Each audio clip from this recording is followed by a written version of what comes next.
The world will never be the same once you see it through the eyes of Fareway Frank.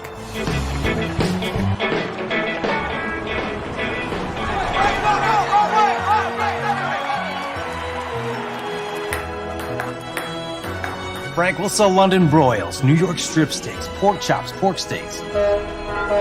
Frank's mama always said, life is like a T-bone steak. When you shop at Fareway, you know exactly what you're gonna get. Spring is here. It's time to start thinking about family fun in the outdoors. This is Chris Williams promoting my good friends at Plaza RV in Bondurant. I've now bought 2 travel trailers from this locally owned company in the past 5 years. It's completely changed my family's life. We love spending time in the outdoors, tailgating, and most of all, being together. Camping has been an awesome escape for us, and I would encourage you to think about it as well. Head over to their lot in Bondurant. They have motorhomes, travel trailers, truck trailers, fifth wheels, and more. Check them out today at PlazaRV.com. They're 100% locally owned. Tell them that Chris Williams sent you.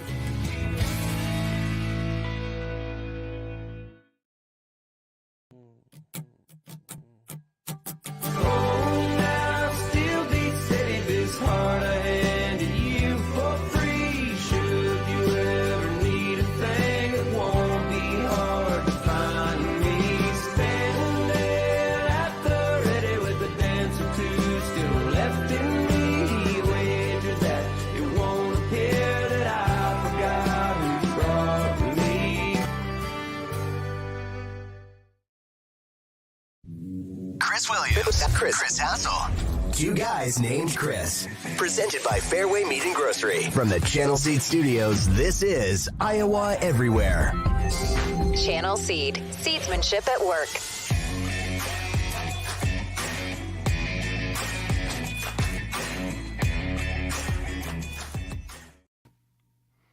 What's up? Welcome to 2 Guys here on Iowa Everywhere.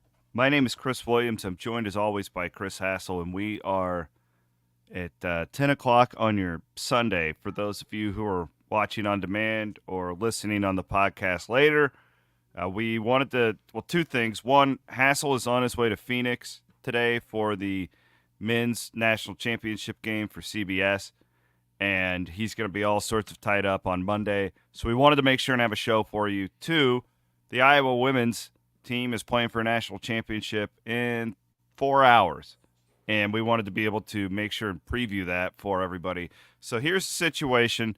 If you are listening to this on Monday and that game is already over, just fast forward about 15, 20 minutes, and then we're going to have a more evergreen type show for you guys. This first 15, 20 minutes we will spend on the Iowa women. So again, that will be dated on Monday, but the rest of the show will not. Another programming note, since Hassel's out on Monday, John Miller will be joining me at 8:30 on Monday, and we'll have full reaction to the women's national championship game. And then we'll also look ahead to Monday night with the men. How are you, Chris Hassel? I didn't realize we'd have the backwards hat brigade. Yeah, well, to be honest, it's Sunday morning. Kids, wife's working. It's just me. And I'm like, I'm not putting product in the hair. Fuck that. Eric says we look cool. 2 guys, about this is 40 my years last, old and backwards hats. This is my second to last show, Hassel, with hair. I shave next Saturday. Oh, really? Yep. How many years in a row is this for you? Like 13, 12, 13. Something like I have to look it up. Damn. It's really cool, though. Our audience, like this audience, a lot of the same people in Cyclone Fanatic. I mean, I'd have to do, we've raised over 6 figures over the course of this. Well over into 6 figures. That's great. So it's a neat tradition. The problem is it's a lot harder to grow back. And now, like, it's taken me like 6 months, and it's finally like I have a decent head of hair on me, and it's just all going to be gone. Finally starting to look good, and you got to shave that sucker off. Yeah. Why don't you shave your whole body? Just do the whole thing. Let's go. Bring it on. I don't need hair. Get the Lady Gillette out. What about, remember the old days when you could like wipe that stuff on you and it would just kill the hair? The Nair. Do you remember that? You didn't even have to shave. What? Yeah, it was like this. Are you talking about Nads? Nads? Yeah. No. You don't know about Nads? No, what's that? I don't know what you're talking about. I think it's that. I think it's like you wipe it on yourself, and then like the hair never grows back. I'll be damned. It probably has like radioactive chemicals in it. It sounds really awful. It was an infomercial. It was called Nads. Wanna Have you thank our tried friends- Nads? Want to thank our friends at Fareway Meat and Grocery. I took a picture. I should have sent it to Aiden. Aiden, I'm going to send you a picture of my baby backs from last night. I made a badass rack of baby back ribs. Actually, I didn't take a picture. That's on me. But I really did do it, and it was phenomenal. So there you go. Fareway Meat and Grocery, the presenting sponsor of us here on Two Guys. We are in the Channel Seed Studios where Hassel's all decked out in his Iowa jersey. Is that Settles? Who you rocking there? Well, it's an Iowa number 4 jersey. Kenny Murray? I got it. I found it at Goodwill, like probably it would have been around 2003. I'm going to guess it's Glenn Worley. Oh. But it's close to Settles. I like to think that it's Settles. I do. Yeah, Settles is my favorite Iowa athlete of all time, without question. So I'm decked out today because Iowa has a chance to win a national championship. Second year in a row. I feel like this game, it feels so much bigger than last year's game to me for some reason. I'm sure it has a lot to do with... What's the finality? Because it's Clark. This is it last for Clark. run. Yeah. And that's others. And it wasn't until after the Final Four last year that this whole thing kind of exploded. Women's basketball, it came out that it was the most watched women's game of all time, and Angel Reese did the thing, and then it was a whole, week-long media gauntlet where, people were throwing bombs, and then you get to this season where I don't think many people expected Iowa to be here. Yeah, they had Caitlin Clark, but they didn't get anybody in the portal. They lost Monica Cesano. And Cesano. Is it Miller that says that? No, it was me. I've messed that You up said so many Cesano? times. Yeah, I don't know why. I always screw her name up. The Z just, yeah. Anyways, I'm with you, because it feels. Listen, I'm. Lisa Bluter's had a good program before Caitlin Clark, right? This isn't like this out of nowhere. Iowa's got a good women's basketball program, but there's finality here anyway, brother. Even if Iowa wins, there's going to be an element of well, she's gone, and you look to the future and what does it hold, and we'll find out, and hopefully it's very exciting as the women's game continues to grow, not only nationally, but it's blown up in our state. Again, we talked about it a million times. Iowa State has always really been a women's basketball school, and then Iowa, it's blown up now, and it's Drake is winning championships every year. But Caitlin's just this totally different animal, and this is it for her, and that's, to me, why it feels bigger. And I even felt that way when they got down to UConn. It's man, she's 0 for 6 right now. Mm-hmm. Yeah, I really hope this isn't how it ends, even if they lose. And, yeah, it's just the finality of this generational player who has brought so many eyeballs to our state, and she has completely – put her sport on the map in a way that, wow. And, there's Maya Moore and Diana Taurasi and all these great women's players that have come before her. For some reason, and we've debated it forever and we can't some more, Caitlin has caught the eyes of so many more people, and it's it after today, and then she's off to the WNBA. So there's that finality of everything. And I hope today we can just focus on today and not anything in the future, right? I hope as Iowa fans we can just appreciate today for what it is. This is it. This is the last game. This is a chance to win a national championship against an undefeated behemoth in the women's game. And what an incredible cap to this amazing story this would be. Everything else down the road, it's going to be fun following her in the WNBA and seeing all that. But today is for a title, and I feel like if Iowa plays like they did in Albany, they've got a real shot. Aiden Wyatt is producing today. I'm going to make you do some real production here, kid. Has there ever been a men's or women's national championship in the sport of basketball in our state? What? No. Yeah, so like that. I mean, not in the NCAA. I mean, if you're looking at like the D3 or no, something. I'm not talking about that. I'm talking like D1. It could be one of those deals like, oh, well, Drake did in 1932, or you know what I mean? Like, Yeah. it feels I don't think so. Yeah, so like there's that type of history writing on today. 6.5 is the spread at DRF Sportsbook. It's still holding at 6.5. Yeah, but it's leaning South Carolina. There's a little bit of juice. I thought that was interesting because South going Carolina. into the games, I talked about this with Van Winks yesterday on the special pod that we did. Going into the games, plural, Final Four games, the look-ahead line was Iowa plus 3.5 if they faced South Carolina. So that's a lot of movement based on what happened on Friday, how good South Carolina looked, and how, I guess, vulnerable Iowa looked, especially in the first half. Yeah, I mean, it's very similar, Chris, to last year. South Carolina is still not a. I mean, you looked at them in the first half where NC State was really competing with them, and he's packing in and make them shoot, right? And I'm assuming that's what Iowa will do today. This is a similar conversation to the last two games, though, right? It's like, can Iowa's bigs hold up against this South Carolina team, and how great is Clark going to be? Now, it's not all about Caitlin. We learned that against UConn. We've always known that everybody else has to step up. But listen, the other aspect of this, and I just don't know. I don't know enough about it. But Don Staley in South Carolina is prayed for this game. They've had this game circled for a year. Iowa is the only team that has beaten them in the last two seasons. Ended their season last year, ended their perfect season, ended the careers of so many great players like Aaliyah Boston. Yeah. And they weren't expected to be this.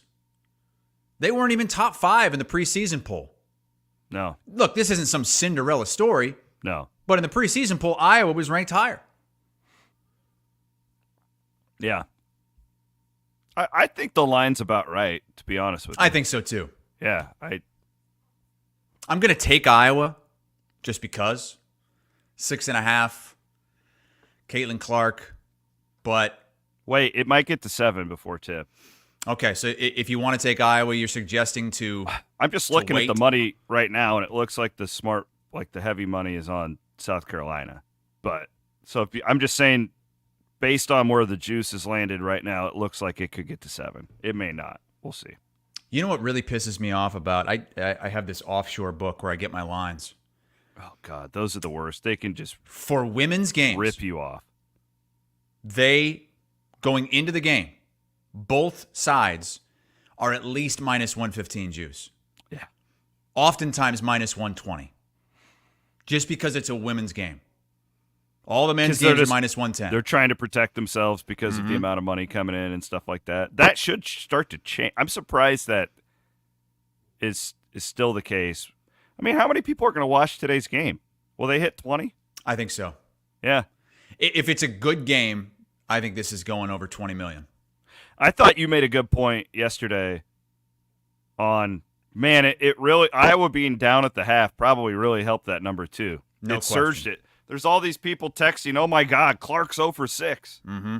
This could be it. We got to see this Cinderella story that is Caitlin Clark. See if she can come back. And it was great theater. Like it was fantastic. I did watch the game back, and the one note I would make, and I texted you, and I'll eat some crow here. I didn't make it public, but I was like, man, Gabby Marshall's really off today. She's not playing well. Man, when I watched the game closer, she was absolute madwoman on defense against Paige Becker. Doesn't show up in the stat book. Yeah, I didn't really appreciate that when I watched it live, but Gabby Marshall maybe she probably not player of the game because there were some offensive performances that overshadowed it. But man, she was really good in that one. Shout out to her because and it's weird. Like she was chasing Beckers all over the court, and I think it started to impact her offense a little bit. We'll see how that translates over to today. But I think the one thing. So South Carolina's got this edge when it comes to they really want Iowa. They've had this game circled. Dawn Staley even said it when she was being interviewed by Aaliyah Boston on Friday night. We want to win this for you. Mm-hmm. And those women on that team last year that fell short of your goal, we want this for you. Well, Iowa's got experience, right? They've played in these championship games. I think it does matter now that we've talked about how the circus that follows Iowa women's basketball around is probably wore on them at the end of the year. I think it's natural. Man, they are ready for the moment. That's where I give Iowa an edge today. You think Iowa is going to be more ready for this moment than South Carolina? Yes, because they've played so many games like this. Interesting. I can get behind that. Listen. South Carolina, I think, is the better team. They're clearly look at the numbers. They're 36-0. They have Cardoso, who's 6'7". Whew. Yeah. I mean, usually you're dealing with a post that's 6'3", 6'4". She's 6'7" and skilled. She was coming off the bench last year. That's how talented that team was. They're I'm just saying, from a mental standpoint, Iowa should be very ready for this moment based on everything that has tested them. That's a good point. They've been through the ringer time and time again. They've been backs against the wall time and time again, whether it was the last game they played or the Big Ten championship game, and they've proven that even when they look down and out, they can come back and win a huge game against a good team. Now, this is a great team. I can't imagine them falling down by double digits in this game and coming back and winning it. That's going to be one of the keys. They can't dig this hole. Yeah. You can't. If you have a first half like you did on Friday, it's likely over. You don't want to be playing catch-up against South Carolina. Speaking of the popularity of the women's game, last thing I have on this, and then we'll make some picks, is Aiden Wyatt showing some pictures from, I believe it was from yesterday's shoot-around. Did you see the crowd in Cleveland for the 11,000. 11,000 scanned tickets for the practice. Just to watch the dog and pony show, just layup drills, and there's Gabby Marshall shooting a free throw. Yeah! Go Hawks! It was wild. I've only seen one thing like it, and it completely changed the way I look at it with Kentucky basketball. Mm-hmm. Iowa State was in the same. They were in Louisville. I was there. The year that they lost to UAB. I know what you're talking about. Yeah. And the Kentucky fans. No. I'm not talking about that year. I'm talking about. You're talking about the Royce White year. Yes. Yeah, same thing. I was at both of them, too. There were Kentucky and Louisville fans there. Oh, my God. And they just and that's what it was like for the practice. There were 10,000 people there. They're chanting. They have their school chants that they're doing. It's a different level. Yeah. And Iowa has reached that on the women's side. Isn't that wild? It's pretty cool. Pretty cool. The only one I knew of that called that was going to be a record was Matt Van Huynk's on Twitter, he nailed it. A viewership record, but he never said it on the show. Every time we brought it up on the show, he kind of slinked into the corner. Even yesterday, I gave him a chance. It's because we hadn't seen the numbers yet.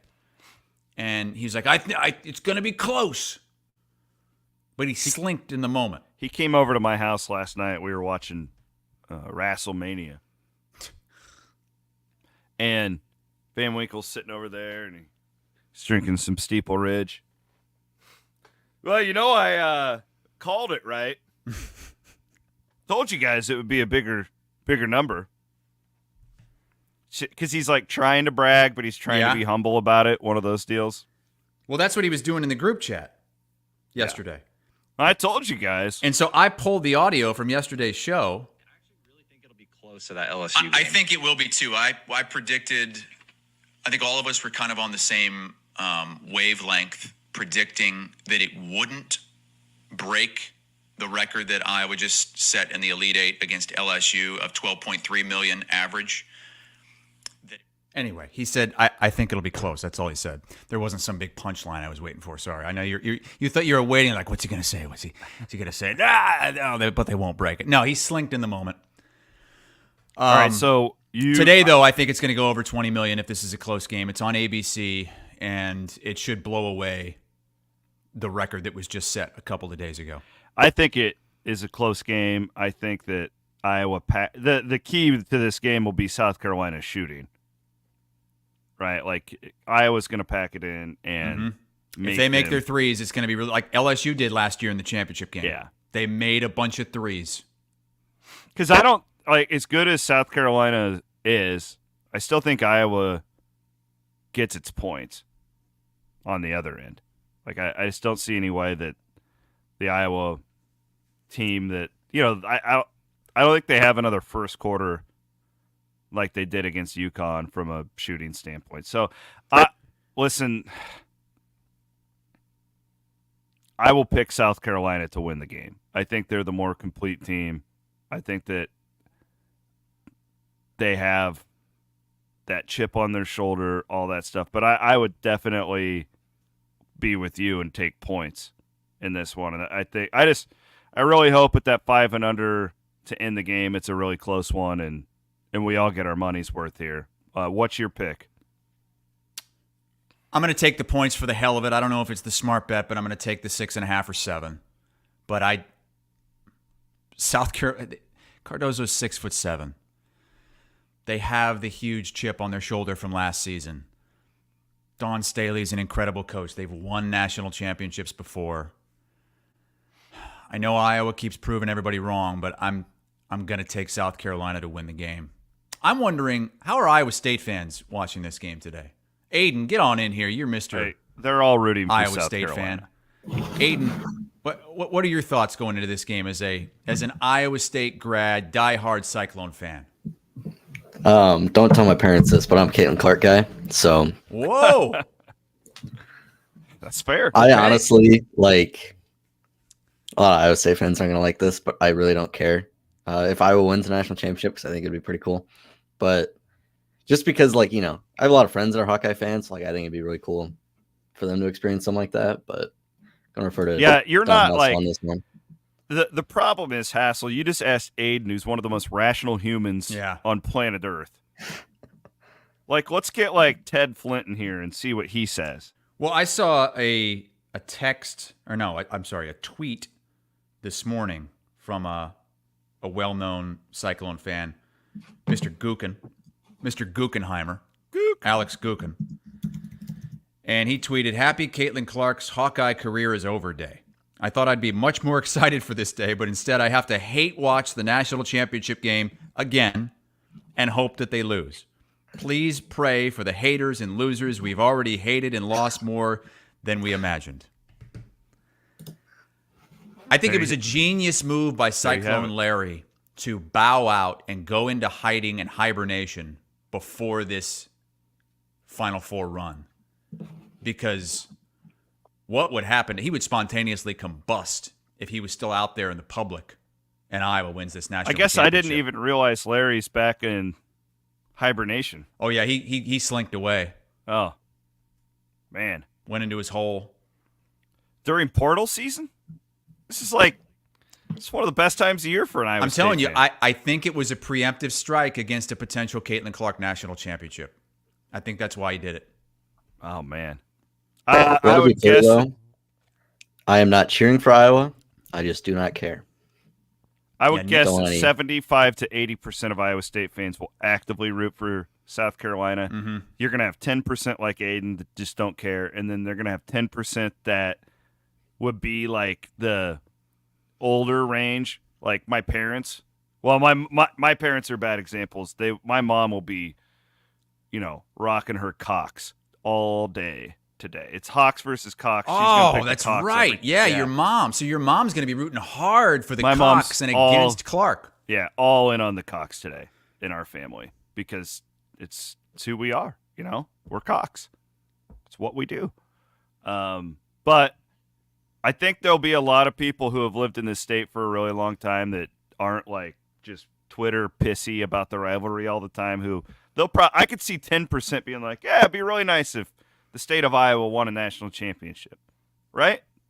What did you say? 10% of Iowa State fans? Yeah, 10, 15%. Yeah, I think so. I think the majority will be rooting hard against her, not wanting Iowa to have this. It's probably how it should be, right? Sure. Yeah. There's nothing wrong with that. Yeah. Yeah. It's a rivalry. God damn it. Yeah, my mom is throwing a big cock party. It starts here in a couple hours. What does a cock party involve? I've heard cocktail parties. A lot of dip. Really? She makes an assortment of dip. I'd go on incognito if you're going to search cock party, though. Google it.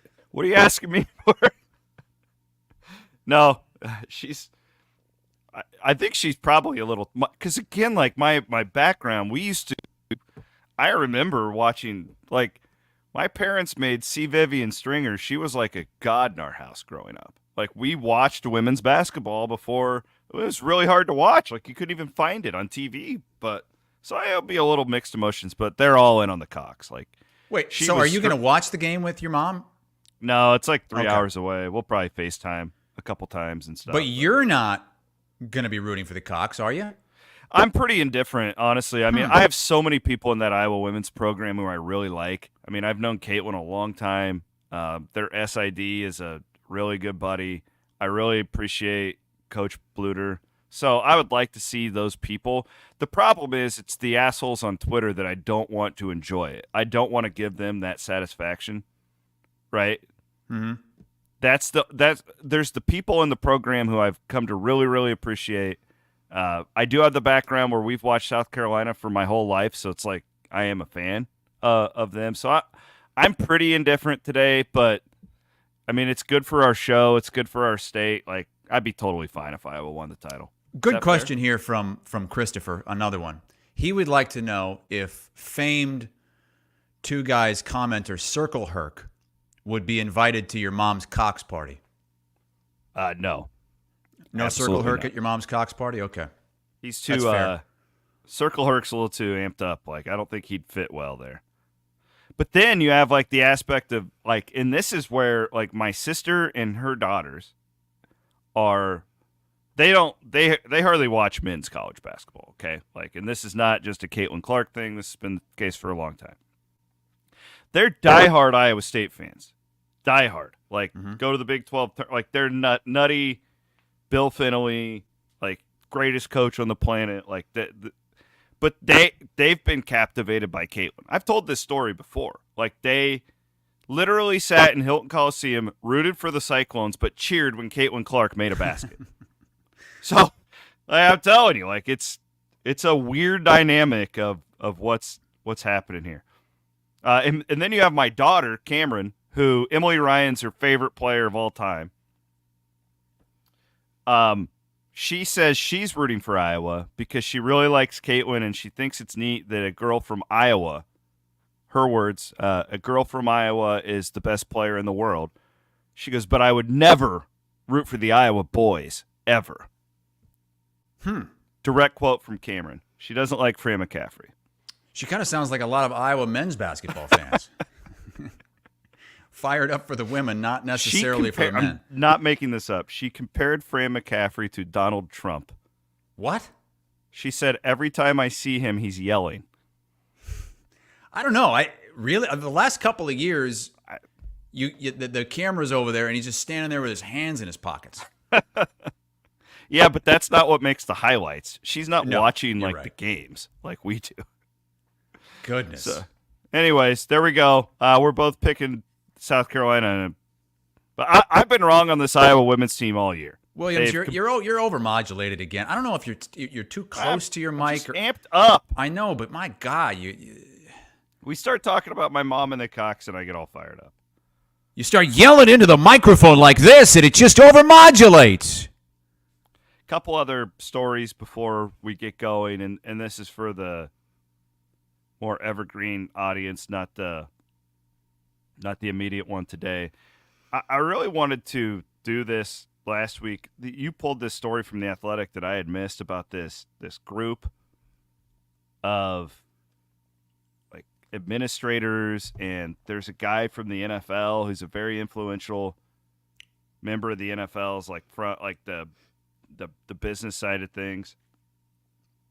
And they're looking into changing college football in the future. Like, what will it look like in the next era?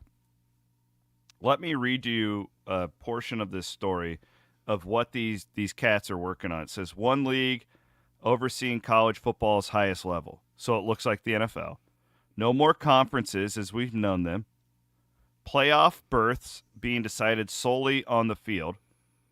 Promotion and relegation for smaller schools. Yeah, that's the key there. Promotion and relegation for smaller schools. That's never going to be relegated. Right. And I'll let you finish here, but that's kind of what the thing that stuck out to me. And then it says players being paid directly by like these leagues and these teams, NIL and the transfer portal that are actually managed.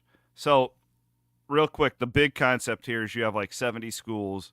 So they're going to keep all the Power 5 as we know it. And then they would add like the key brands. I think they like SMU was in there, obviously Notre Dame, like whoever brings value. Right.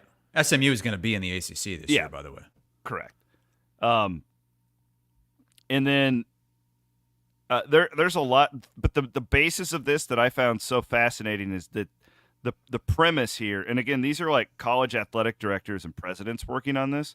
Mm-hmm. They think that these conferences are all going to go bankrupt because they're going to get sued by all the players, and all the money that they will owe them for not paying them over the years will just bankrupt these conferences. Because that was my first, when I read the first like 3 paragraphs of this, I go, why would the Big Ten and the SEC do this? Why would they eliminate their spot at the top?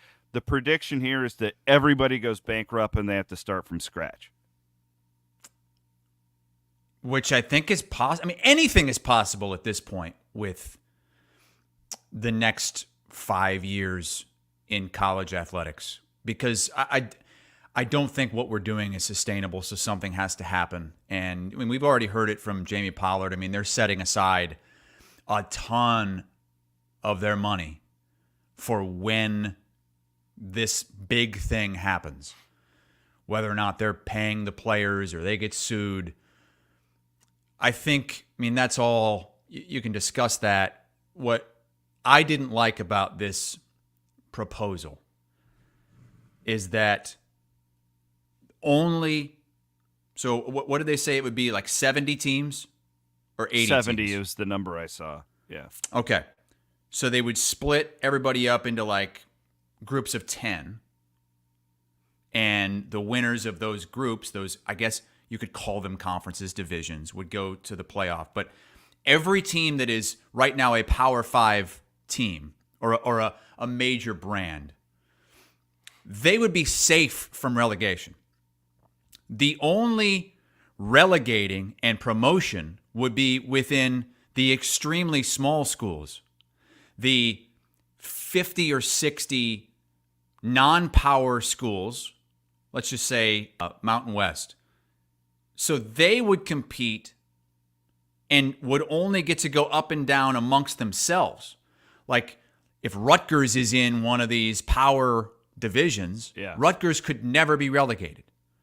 Rutgers could never fall down to that level, but a Colorado State out of the Mountain West, they could jump up into this big division, but they would be in danger of being relegated and going down every year. I like the idea of relegation, but I don't like it that no power team could possibly be relegated no matter how bad they are. Yeah, because it's not true relegation, right? No, it's not. Because you look at the European soccer model, which is where this comes from, everybody is in danger of being relegated. And I would make the point in that, like, I understand the sexiness of relegation and why fans are like, oh my God, it'd be so cool. I get it. I agree with you. But like the European club soccer model, Rupert Murdoch could just be like, hey, I'm going to go and buy this team, and we're going to put all this money into it, and it's going to change everything. And then they would win, theoretically, right? We're seeing that in one of my favorite sports, Formula One, right now. This multi-billionaire bought this Aston Martin team and is now hiring away all the best engineers and drivers, and that team will be really good in 5 years because they're putting money into it. In this model, like, what I hate about this is that Bama and Ohio State, like, they already have all the advantages. Why do you need to put this in? You're never going to get relegated because Boise State, as good of a run as they had in the 2000s, is never going to be Georgia, ever. The geography, the money, the alumni base, none of it will ever add up. Like, these aren't, unless these football teams become privately owned businesses, which maybe that's going to be, like, because I don't think, like, in this model, it would be like the Iowa Football Club. It's not going to be the University of Iowa football team anymore, from how I understand. So the only way, like, I would be on board with the relegation is like, okay, we're going to have privately owned, rich people owning these things, and we're going to treat it like a pro sport. Because the thing I find really hard about the relegation aspect of it is if you're an athletic director at Fresno State and you've got a budget for an entire athletic department and you don't know year to year, you don't even have a ballpark of that's going to affect softball. That's going to affect volleyball, right? Like, can we have, like, oh, okay, the football team lost. We're going to have to fire half of our softball coaching staff, like, right? Like, it's not cut and dry like over in Europe with these soccer clubs. Well, that's why the football programs have to be separate. Yeah, they have to be. And this should have already happened. This should have already happened, and we could have totally avoided this ridiculous realignment based not on geography and tradition and fan experience, but based solely on money. We could have avoided all that because it's all about football. All the other programs could have stayed in those respective conferences, like UCLA, for instance. Yeah. Play in a big football conference, keep everything else Pac-12. Pac-12 stays together. They might lose football, but the Pac-12 as a whole for every other sport is able to stay intact. That's gone. We lost that. If this happens, I think it'll go right back to it. Go right back to, like, the Pac-12 will all of a sudden be back? From the way I read this, and I could have misinterpreted it, but it would be like regional. It would be somewhat regional, but it wouldn't. I don't think they're going to put conferences back together. No, it would be these, like, divisions. It would be like, I mean, Iowa NFC State would. East. The thing I saw, Iowa State was in the same deal as Nebraska and Utah and Colorado. So it wasn't like putting the Big Eight back together. Yeah. Well, I don't even know if that's what I would push for. It's just, to me, like, make these things as regional as possible. But then you have the problem if, like, let's be honest here, the best football in the country is played in the southeastern portion of the country. Right.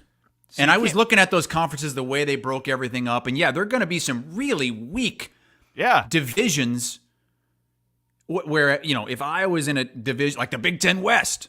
Exactly. And you win that gets you into the playoff. But Auburn has to win a division against Alabama and Georgia and LSU. It doesn't make any sense. Well, you nailed it. We should have been doing this stuff 10, 15 years ago, but the NCAA has just fought it tooth and nail. And they fought it, and now they're screwed. And I make a quick opinion on this. I don't think these conferences end up going bankrupt like the prediction is here. And the only reason I say that is I don't think there's any way that they let all this get to actual court, because I think they know they will lose. Yeah. Unless the settlement that they have to pay out of, like, is this enormous sum, which I get maybe it could be, but I don't know if they would settle for that. Like that seemed pretty aggressive to me, that it would just blow the whole thing up and they'd all be bankrupt and the SEC would cease to exist. Like, I don't know. There's a lot of smart lawyers and stuff that have probably already thought through all this. I don't know. The whole thing is fascinating, though, based on who's involved. Again, there's this guy who's basically the right-hand man of the commissioner of the National Football League who, he's the mastermind of all their TV deals with the National Football League. So if the NFL gets involved here, like... Well, then we could also potentially be looking at feeder teams. Which I don't want. Like, I would hate that. That would make it into minor league football, which would ruin it all. I don't want that. Because then these teams in the NFL would be looking out for their own interests in a player, and it would ruin the entire thing if that's what happens. You cannot attach, let's say, the Iowa Hawkeye football team to the Minnesota Vikings football team, because then all of a sudden you become the Minnesota Timberwolves and the Iowa. Oh yeah, if I'm a Packers fan, I don't want to watch that. Iowa Wolves. Real quick, to the people in the comments telling us to talk women's basketball, we did that for about 30 minutes. If you want to rewind wherever you're at in the stream, this is for the second portion of the show that will live for the audience on Monday. Also, John Miller and I will be live at 8:30 across all platforms on Monday morning, where we will have complete reaction to the Iowa Women's National Championship game. Want to give a shout-out to a couple of our great sponsors. Of course, our friends over at Channel Seed. Spread your seed! It's almost planting season, baby. Love me some Channel Seedsmen. I got a text from Jeff Kelderman on Friday night. Has he douched up your truck yet? Not yet. That will be happening soon. Kelderman, this is the second time now we've gotten this, that he goes, Hassel looks just like Fareway Frank. Oh, yeah. We've seen that a lot in the comments. Yeah. And Kelderman was like, it just like blew his mind. He figured it out on Friday. He's like, holy shit, this is unbelievable. They just took a picture of Hassel and drew it up. You just called me asshole. Did I? Sick son of a BS. I didn't mean to. Oh, well, you did. Freudian slip. The other story here that we wanted to get to is this new NIT. Can I say one real quick before we get into that? Yeah, whatever you want. I got idiots like my dad in the comments, like, why aren't you talking about the foul? Like, Dad, I did a special podcast yesterday with Matty Van Winks, where that's like all we talked about was that goddamn foul, okay? So if you want more talk on the Iowa women and you weren't satisfied with what we just did in the first 30 minutes, go back and listen to... the foul got its own show. Yeah. A special edition show on a Saturday morning, the foul. That's all they talked about. That was a good show, too, by the way. Good job out of you to go live and do that. That was fun, yeah. It was very insightful, and I was walking Dirks, and I listened to that yesterday afternoon. This new NIT that Fox is going to make, it's all in Las Vegas. I'm telling you, this is going to be a disaster. It starts on March 31st. It will feature 2 teams from the Big 10, Big 12, Big East that all receive automatic bids. It's noteworthy that those leagues all have TV contracts with Fox. The rest of the field will receive at-large participants. Only men's teams. They won't have a women's one. This is like playing the Belk Bowl after January 1st. Hassel, these teams aren't even going to have any players. It makes no sense. I mean, it's just it's a network that's just trying to grab money. This is insane. Fill television inventory. Iowa State was in the Sweet 16 this year and lost 4 guys in the portal. Right? Like you said, this thing would start on what? March 31st? March 31st. I didn't even know March had 31 days. Think about the delay in the season. So these are all teams not making the NCAA tournament, okay? With the transfer portal, with coaching changes, they're going to have to wait like 20 days to go play in this Fox NIT in Vegas. I could see it right now. A They don't year even from have right coaches. now, we're doing a special Two Guys Named Chris episode. It's Iowa DePaul in Vegas for the Fox NIT championship. And Iowa only has 4 players because everyone else is in the portal. Like, what would they do right now? I'm You just think, saying, is I don't. Sanford playing in this thing with the draft coming up? Is Perkins waiting around before going in the portal? This just reminds me of bad bowl games that these guys don't even play in now. Unless there's a change to the portal date, that's the key. Which there needs to be. If It's they just say insane that the portal starts when it does. if they come out and say the portal will now open on April 15th after the Final Four, then this could work. You think, but this would be It would a still lesser be lame. product than the NIT, right? Unless you're an SEC or an ACC fan. I mean, I don't know. The NIT final was amazing, by the way. It Did you was, watch it? but they caught lightning in a bottle with that because it was at Hinkle Fieldhouse and Indiana State was playing in it. Correct. I mean, I don't care about any of these. If I'm being honest with you, like this is completely irrelevant to me. I just like my again. I'll say it again. Like starting on March 31st in the portal area. Like most of these teams don't even have coaches, right? Like. It's insane. Like, did I tell you about what I heard? I know I told Bloom. The NC State was playing, in the Final Four this weekend. They left on Wednesday, and they had portal transfers in town in Raleigh on Monday and Tuesday. So they play in the Elite Eight, fly back. They have to host visitors while they're preparing for the Final Four after this incredible run. But they're having to focus their time on recruiting. But you have to do it. Just you like have to do it. TJ getting ready for the Sweet 16 and at the same time finalizing a deal with a couple of transfers for next year, next season. Here's a good idea from Matt. Have a tournament with only guys who are in the portal. Treat it like the Portsmouth Invitational. Telling you. He says call it Portalsmouth. This is another opportunity for me to pitch the last chance dance. I need to put this on paper. I'm an idiot, okay? I don't think I'm smart. I think this is the only smart thing I've ever come up with in my life. This gives you an opportunity if you're the NCAA and you have this exclusive deal with Turner and CBS. Hey, Fox, you going to do this? I got a better idea for you. We're going to take the 12 or 16 we want to extend the NCAA tournament because we want more money. Now we're going to go to Amazon or Fox or whoever, and we're going to pitch the last chance dance where you have exclusive rights to cover this, where all these high major at-large teams, which we're talking about right here, these are at-large bubble-type teams, and we're going to do the last chance dance where they all compete to get into the NCAA tournament. And we're not putting Norfolk State and South Alabama in this. No. They've already earned their spot Yes. by winning their conference tournament. And now you can do like the NFL does and go to Amazon and say, hey, we're going to give you this one playoff game and you're going to pay us $300 million for it. So now you're making your money, and it's better programming for Fox, and it helps these teams because they want more of these high major teams relevant, right? Boom. I just solved it all.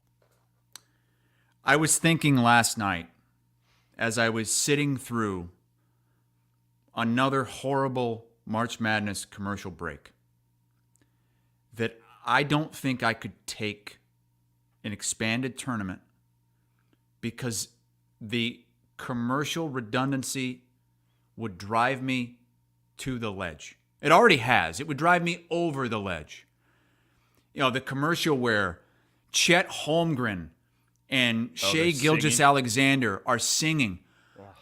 I've seen it 150 times in the last 2 or 3 weeks. The NCAA tournament is my favorite event of the entire sporting calendar.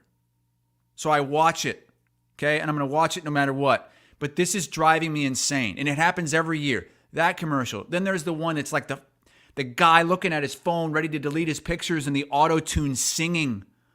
I Remember can't the one year take it. where it was Hootie singing about the chicken sandwich at Burger King? Yeah. That was the only thing we got for like, oh. Well, then there was the Whopper, Whopper, Whopper, Whopper, chicken, Whopper, duper, dopper. We need to get one. It's just you going, Lil Wayne, Lil Wayne. Iowa Event Center coming up on Thursday. Boom. You like that? Nice. The boys are trying to get me to go to Lil Wayne. Do you think I'd do okay at that age? For the people. What boys? Leibs and Aiden want me to come and... Aiden, you sound like you're broadcasting from a cave. That's not ideal. Well, that's not ideal. You don't. You gotta come to Lil Wayne, Chris. Come to Little Wayne. Jesus. Lil Wayne. Lil Wayne. All right, so you're heading to... Why, dude, why didn't you go for Saturday? I was really confused. Why are you just going for Monday? You're just doing shows there Monday, that's it? Yes, I'm just doing a show on Monday. HQ Spotlight, CBS Sports Network, I think 2 o'clock your time ahead of the men's national championship. But I screwed this up big time when I booked the flights, I don't know, a month and a half ago. I am flying out. My plane is supposed to leave the ground at 4 Central Time. Oh, it's We not will be ideal. boarding that plane First as the class? second half gets underway in the Iowa Women's National Championship Are you game. first class? No, I don't think I'm going to be So- first class. So well, you can't watch it? well, I'm going to be. What kind of plane is it? Is the key? It's a fine plane. It's a good plane. I'll be fine. I'll have it up on my phone. I'm in Delta Comfort. I am on first class from Atlanta to Phoenix. I finally understand your Delta situation after What? my trip to Boston. Yeah. 'Cause I flew Delta. I don't fly Delta a lot because they don't serve the areas that I'm Yeah. flying to very often. And I finally, because there's the shitty Delta plane and then there's like the Ugh. elite Delta plane. Yes. So And I'll have they the owe me elite Delta planes. $17.99 because the internet on that shitty plane does not work. Oh yeah. So that happened to me Oh. when I was flying back from Omaha.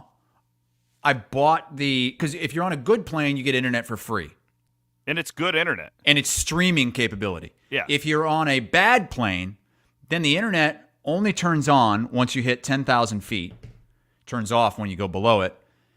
You buy it, it's like, whether it's $10 or $20, depending on the length. It's on that 717 plane, which is terrible. The Wi-Fi, not only does it not work for streaming, but it goes in and out constantly. It's hard to even log into it the first time. And the last time I did it, it made me buy it twice. So, look, I'm not a nickel and dimer. I'm not a cheap guy. Just the principle of it all, I had to complain.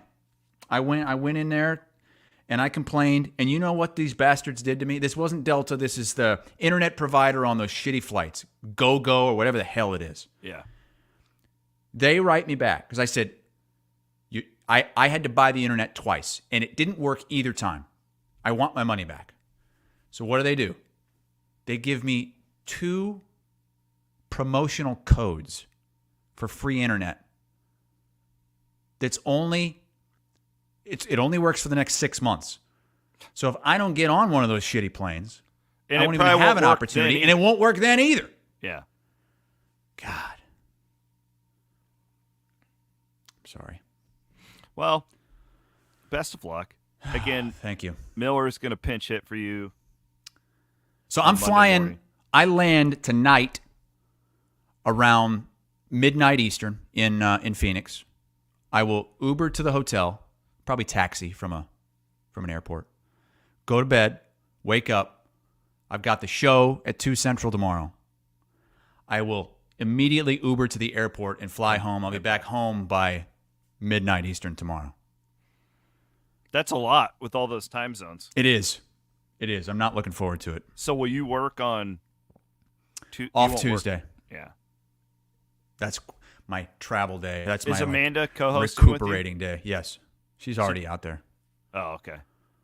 She's one of those people that, despite the fact that you don't have a good media seat. Like they'll put media like us, like way, way up. Yeah. In a football stadium. She will go to the game even though you can't even see the floor. You cannot, there's no, like it's behind the hoop and everything is completely level because it's on a football field. So you might be 300 feet away from the court and you're really only about 3 feet above the court. So you can't see the court. Everybody's head's in the way. Yeah. And last year I went to the Final Four. I didn't go to any of the games because you can't see. I want to watch the game. I'm a sports fan. You get me? I dig. That's why, even when the Big 12 shafts us and puts us all the way up at the top, I don't even watch the game. I watch on my computer. That's how I do it. Well, how about at the Final Four game a couple of days ago, Keith is there, Keith Murphy. Yeah. He had to watch the game from underneath the arena.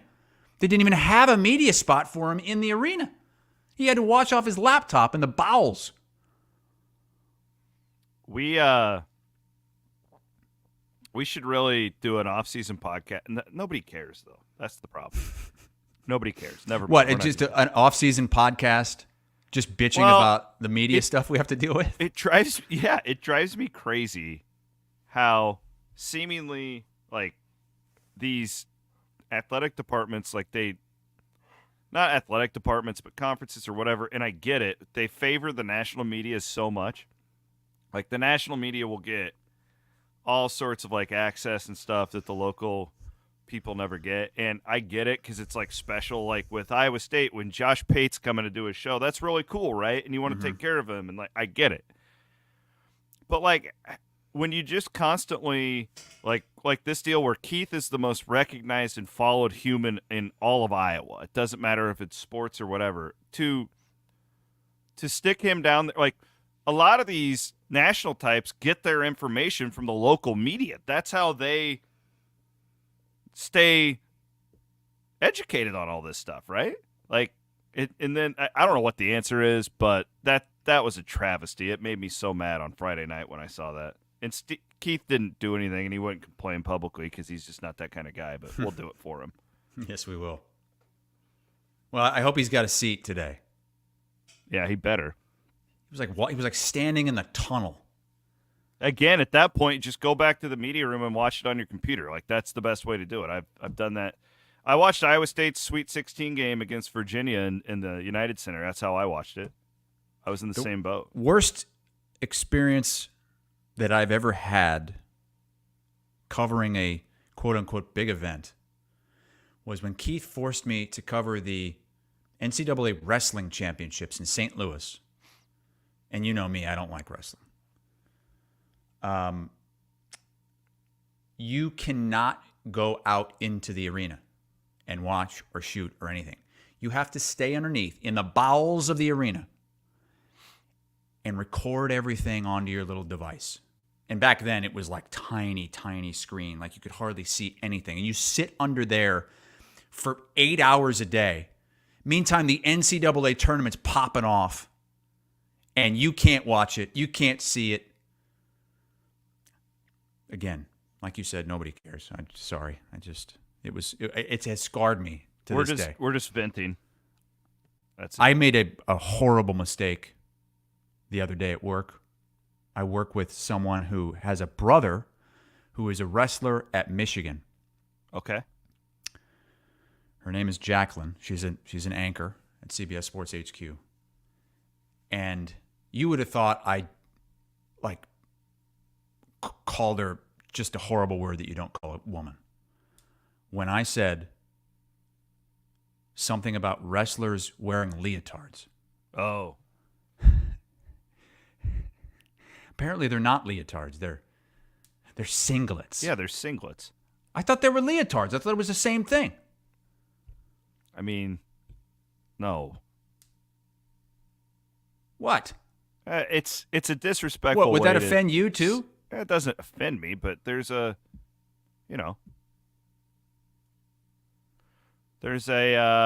proper way to say it for the wrestling community. I lose track of all the the European influence on sports is really starting to screw with people, I think. In what way? Well, they call like their uniforms kits. Oh God. And now people in America will be like, "Oh, well, they're kits," and I'm like, "Well, no, it's their jersey." Oh, Jesus Christ. You know what I mean? It's very confusing. Also, It's they'll got us say all they'll spinning. call each team. They'll call a team a side. Yeah. So I've seen it with American broadcasters when talking about a basketball team. Sometimes they will say, that Bulls side is playing pretty well of late. When talking about the Chicago Bulls, that side isn't faring too well. Like, get out of here with that jargon. Get Keep out it of overseas. Oh, they'll also call a game. I have heard this. Game today, Iowa women against the South Carolina women for the national championship. Yeah. Yep. Those Sons of bitches will call it a fixture. What? Yes. They will call it a fixture. Yeah. Don't like Sickening. that. Well, we'll see you on Tuesday. Or Thursday. I'm sorry. Thursday. Yes. Okay. Feel like if Iowa wins the Natty, or you should do a little 2-minute reaction, though. I mean, you're our Iowa guy. I'm on the plane. I'll be on the plane. Tonight. I might. Oh. I mean, I could probably record something maybe in the Atlanta airport after the game, but we'll see. Maybe another Delta Lounge. Do it from your first class seat. Oh, yeah. You got your whiskey. Just celebrating here. The flight tonight, it might be long enough from Atlanta to Phoenix where they'll serve a meal. I've never been on a flight where I got a meal. Ever. Oh, no. Steve Kemp's never going to forgive us because I screwed up on the podcast yesterday and said we're starting this show at 11. I meant No, Eastern. we started at 10. Yeah. Sorry, Steve. But, hey, you just scroll back. It's all there. And we'll be Scroll posting back. this pod soon. A lot of people tuned in late. We talked national championship game today for the first 30 minutes. All that talks in the first 30 minutes of the show. Thanks to Aiden Wyatt for filling in. Maddie's out. Oh, you know what? Monday, the big eclipse, the jerk of totality. Give it a shot. There's a huge eclipse. I didn't realize this. All of the major news networks are doing wall-to-wall coverage of the eclipse. Mm-hmm. I saw Lester Holt's going to be sitting in the Indianapolis Motor Speedway watching the eclipse. That's part of the line that it's going over. I'm flying on Monday right over the line of totality, but it's going to be after the eclipse. So I'll miss it. I'm taking my daughter. The Bondurant Library is having a special event. Do they have like a big outdoor space to? I have no idea. Or are you just going to sit inside and look out the window? You guys aren't in the line of totality, though. You're not going to see much. Yeah, well, we'll see something. And then again next year, when the next eclipse comes, we'll just go out and watch it. Did you see the message from the guy on Twitter Yeah. that was talking? He accidentally was playing our show out loud. Oh, when we started talking about the jerk of totality. No, you started talking about that, not me. We did. Get out of here. Get the Phoenix safely. Enjoy the game today, everybody. Appreciate it. We'll be back on Monday morning with reaction. Miller and Williams will be there in place of two guys on Monday morning. Later. Well, then I guess there's only one thing left to do. What's that? Win the whole fucking thing. Well, then I guess there's only one thing.